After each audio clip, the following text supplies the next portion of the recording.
Hello, students, and welcome to the spring semester Flex C of Compressed Developmental Writing 2.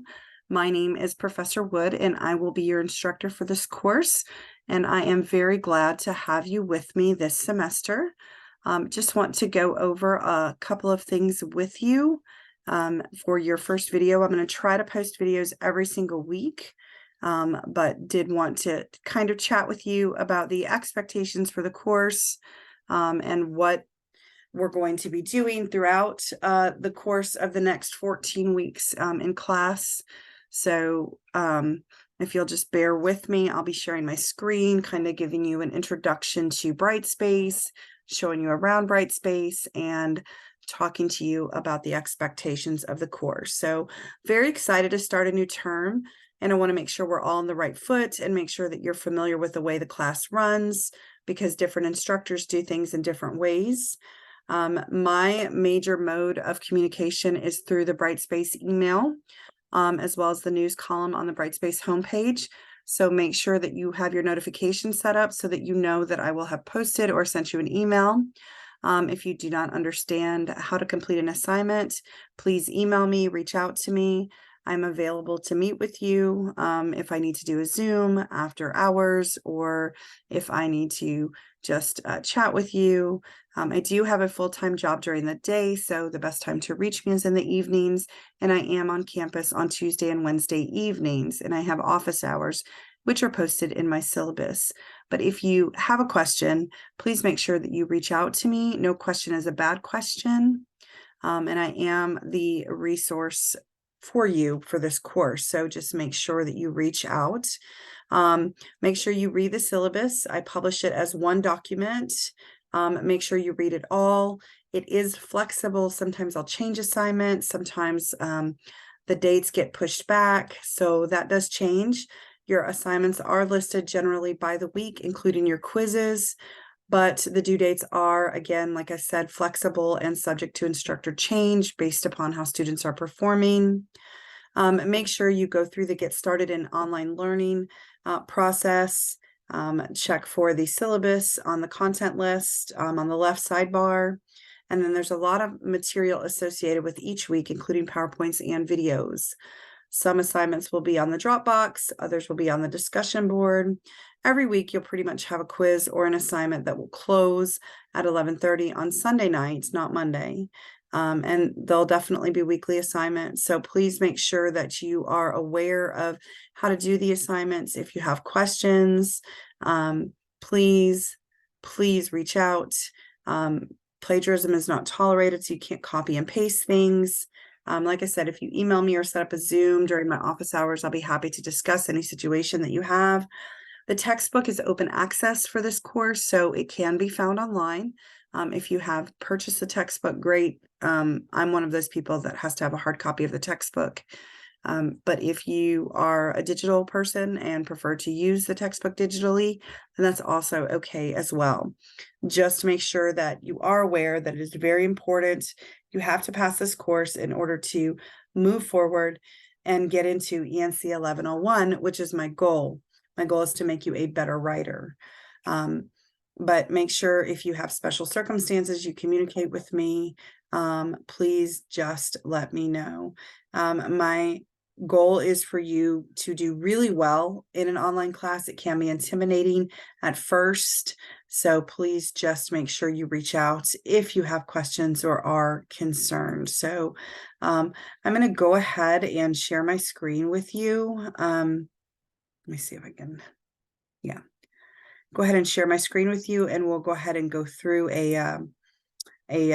just a short, really quick version of how to navigate Brightspace. When you log in to South Florida State College and you log into your Panther Central account, it should look like this right here. Again, I'm an employee, so my Panther Central might look a little bit different. You will click on Brightspace in the left-hand corner. And when you click on Brightspace, you should see, well, these are all my courses that I'm teaching. So let me just view it as a student. May make it a little bit easier for you. I have my classes that I'm teaching this semester pinned. So they're right here on my front home screen of Brightspace. So I'm going to click on Compressed Developmental Writing 2, which is the course that you're in. And you'll see here in the left-hand corner, you've got upcoming events. You've got that I've got the news here. This is the introduction to the course. You'll see that you've got an assignment due on February 5th. That's the week 1 assignment. And February 6th, your diagnostic grammar quiz is due. And then you also will have a discussion board. I don't know why it's not showing up, but I'm going to go ahead and show it to you that it's due so that you can see. Let me see if I can find it. It's your introduction. You'll have to scroll all the way to the bottom to see it. Notice you've got different discussion boards all through the course, but this is the first one, and this is the one that tells me whether you are attending the course. I do have to report this by the 3rd of February. So if you have not posted by February 3rd at 11:30 p.m., then I will have to list you as a no-show for the course. So just make sure you do that. 75 to 100 words. Just give me a short introduction about you. And so that you can get to know others as well and your classmates. Tell us about your major, background, interests, any other things you'd like to share with us. When I teach this course in person, one of the first things I ask to students is, what is your favorite subject in school? And how can I help you in this course? So what do you believe your communication strengths and weaknesses are? What do you hope to gain from this course? Things like that. Tell me a little bit about yourself. Respond to at least of your classmates in at least 50 words. It does count the amount of words that are posted. I see that on my end. So please just make sure you're responding at least 50 to words to get full credit for the assignment. You have to start a thread before you can read and reply to other threads. So let me just sort of guide you around here because I'm here masquerading as a student. So if I click on the introduction, you have the assignment here. You have to actually post. So, and it's not available yet, but you would click on the introduction, and then there will be a box down here, and it will tell you what the prompt is, which you have right here. And then you'll just post in the box, or you'll type in the box, "Hi classmates, my name is Professor Rachel Wood. I've been teaching for 10 years. English is my favorite subject in school, and writing is one of my strengths." You know, just a little bit about me. I love to read in my spare time, spend time with my family. I'm a grandmother. I do teach full-time at Avon Park High School. And one of my favorite things to do is to help students learn to write better. I also enjoy learning new things. And my favorite thing in the world is binge watching television with my family. We are total geeks. I love Doctor Who, Supernatural, Star Trek. I don't read sci-fi, ironically enough, but I love to watch science fiction. So that's just a little bit about me. I also secretly love trashy romance novels. So I would put that in my introduction, and then I would wait for others to post, and then I would respond to them and say, "Hi, nice to meet you." Maybe they have something in common with me. So that's how the introduction board will work. And again, you can always go home by just clicking on this little link here at the top, the Brightspace icon. It will take you back to all the courses that you're enrolled in, no matter what. So again, I'm going to go here to Compressed Developmental Writing as a student and see what I have going on here. You have the welcome message, and I'm going to go to content, and I'm going to go to week 1. Now I may have to switch back to being a teacher so that I can kind of show you more a little on my end what I expect.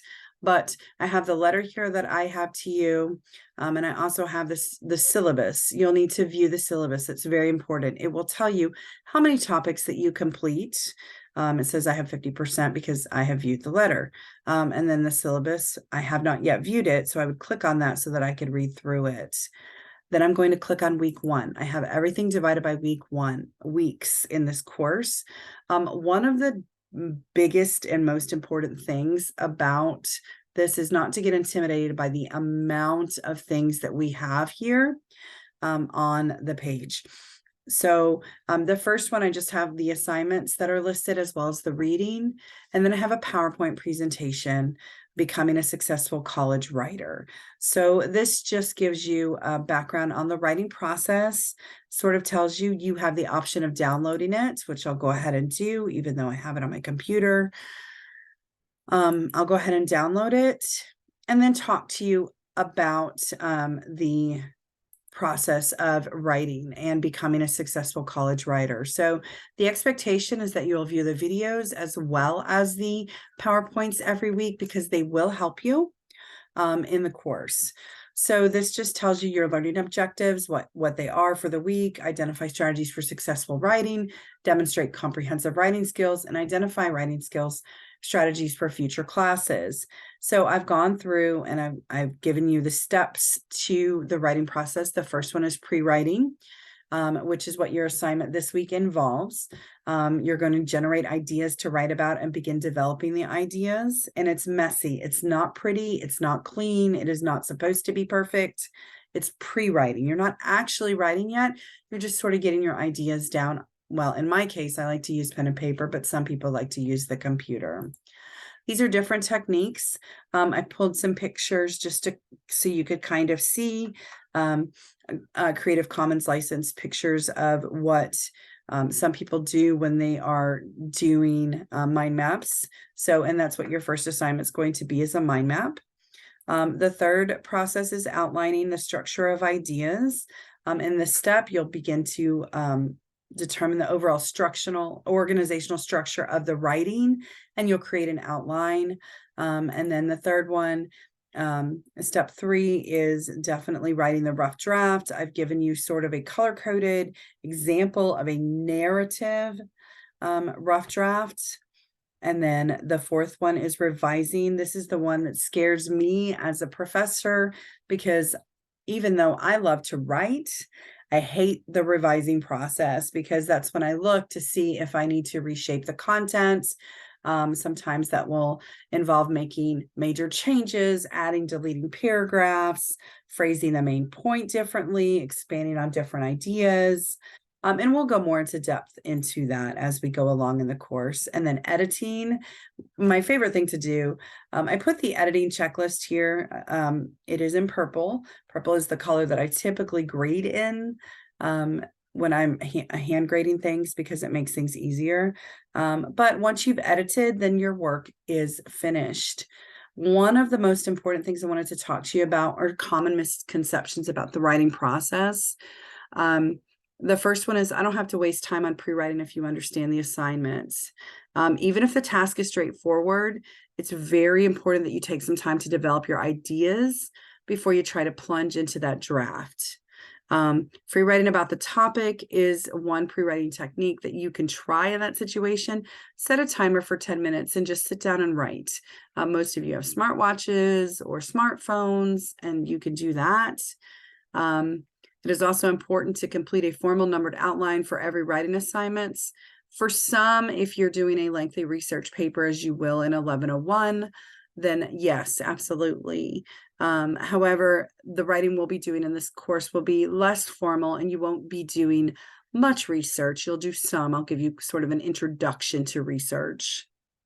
Some people say, my draft will be better when I write it when I'm feeling inspired. Absolutely. It absolutely will be, because you need to take advantage of those. However, sometimes you'll have to write when you're not in the mood. From experience and teaching this course and many other courses over the years, I've seen a lot of students that procrastinate and they wait until the last minute to try to put together something. Please just try to force yourself to write, even just for a little while. You'll probably feel far more engaged and motivated after you accomplish something, and motivated to continue. Okay, my instructor will tell me everything I need to revise. This is absolutely a myth. Not every instructor will review your essays or assignments. I am more than happy to review assignments because I believe the feedback that I give students helps them improve as writers. But it is still not my job as the instructor. It is your job as the writer to revise. So just make sure, just go through and not just implement the corrections that I give you. Take time to determine if there's anything you need to change to make it the best work that you can make it. And then I am a good writer, so I do not need to revise or edit. Well, that may be true, but still even talented writers, and we'll talk about that more in next week's video, still need to revise and edit their work. At the very least, doing so will help you catch an embarrassing typo or two, and they're necessary steps that make good writers into great writers. So that is what's going on with becoming a successful college writer. And again, that's just a short overview of the PowerPoint. It's all of the PowerPoint, but you'll have more time to go over it. I'm just doing this for the video's purpose. Here I have some MLA 9th edition format resources for you, because all your assignments need to be in MLA formatting. This is an English course. It is very important that you learn how to do this before you go into ENC 1101. So I make this a required part of the class. All assignments need to be in MLA format. And then I have a PowerPoint too about the Tutoring and Learning Center. I will give you extra credit if you make appointments at the Tutoring and Learning Center to get some assistance with assignments or assistance with some writing and revision. I'm okay with that as well. So going into week one, it seems like a lot, but it's really not. The two biggest things I want you to get out of it and understand is that you do have a grammar pretest and an MLA formatting quiz to do. The grammar pretest is very important because it gives me an idea of where you are with your grammar skills and helps me inform my instruction. Hence the reason why I have the disclaimer about the syllabus changing as we go. I also will tell you what your writing assignments are. So you have the pre-writing assignments, and then you have the self-introduction discussion board, which I have to do for reporting purposes. So that's also extremely important. With that being said, this is your assignment sheet. What I'm going to ask you to do is I'm going to have you work on the first steps in the process, which is pre-writing. And I want you to make connections between your short-term goals and your long-term goals. So I want you to identify one long-term goal you'd like to achieve by the time you complete your degree. So for instance, you might want to have a particular job in your field, or you hope to graduate with honors. The next thing I want you to do is to identify one semester goal that will help you fulfill the goal that you set in step one. So for example, you may want to do well in a particular course or establish a connection with a professional in your field. So I want you then to review the goal and then brainstorm a list of stepping stones that will help you meet the goal, such as doing well in my midterm and my final exams, or talking to Professor Wood about doing an internship. Write down everything you can think of that will help you meet that semester goal. So, and you can complete this in any way you wish. You can create a cluster map on a Word document. You can handwrite one. But if you do handwrite one, then you have to take a picture of it, upload it into a Word document, and then submit it, because I can't grade it without that. There is a rubric. It has to be a file of some sort, and it will need to be in a document format.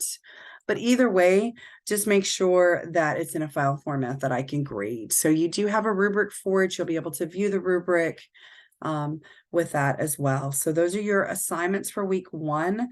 Your textbook is The Simple Math of Writing Well. Week one is sort of an introduction to the course and kind of gives you an overview of everything. Couple of really neat things about it is you can just click on Dropbox here. This is where your assignments will be. So if you go into the assignment section, it kind of gives you an idea of the assignments. It has all your due dates as well. Week one assignment is right here. I have it labeled, and it tells you whether you have it submitted. Usually right here with your alerts, it will tell you what your status is, if I've uploaded something new, or if I've graded an assignment and given that back to you, then you'll have that information as well. And then you have here, you have your message alerts. So I'm a student, but I have here the emails that I have in my personal Brightspace email. That's how I'll communicate with you. And the neatest thing I think about Brightspace is that you can actually look at the class list And if you, for example, want to send an email to someone in your class, then you can do so. You just click, don't click the one at the very top because that will click everyone's name. And then you click email and it will set up an email format. So for example, if I want to email myself, and I'm going to click on email, then I have this here, and then I'm just going to type in and this automatically puts a blind carbon copy. What I do is I would then take WOODR at online.southflorida.edu. Okay, so I have that, and then I'll put a subject in the body, test, and then I will put this is a test, and then hit send. And so I've just sent myself an email. So it'll take sometimes a couple of minutes, but I can click here to see if it's gone through. Nothing yet. Click on email. Maybe see if it's gone through. It's right here. It's in the box that says test. So I do have the email. And you see the little red orange dot there. It says there's an alert. There's a message alert. So it does. Sometimes it takes a couple of seconds. Don't pay attention to the amount of emails that I have in there. I hope this has helped give you sort of a little bit of an overview of Brightspace. Like I said, you have as well MLA resources. For that, I do want to show you one other really nifty trick that I do, and I always try to tell my students to do. So I'm going to log into Panther Central again, really just quickly, and my password's saved. So, but one of the neat things about being a student at South Florida State College is you have access to Microsoft 365. So on your homepage, week 1, I have here what I've put in is a resource to help you format a Microsoft 365 document in MLA, which is the Modern Language Association and the format that we require. So you click on what I call the Rubik's Cube. It's actually a formal name called the App Launcher. I'll click on that, and you see I have all of these nifty little things in here. You have Teams, you have OneNote, you have Forms, Sway, PowerPoint, Word, and OneDrive, which is where everything saves. But if you go to Microsoft Word and double click on it, you have here a whole plethora of options. But if you see up here at the top, you have an MLA style paper. So you can just double click on that.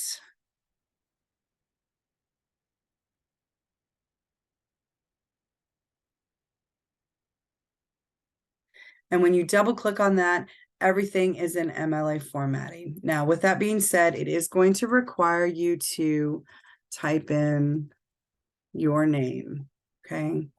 And type, you have to delete the information, but it keeps the spacing.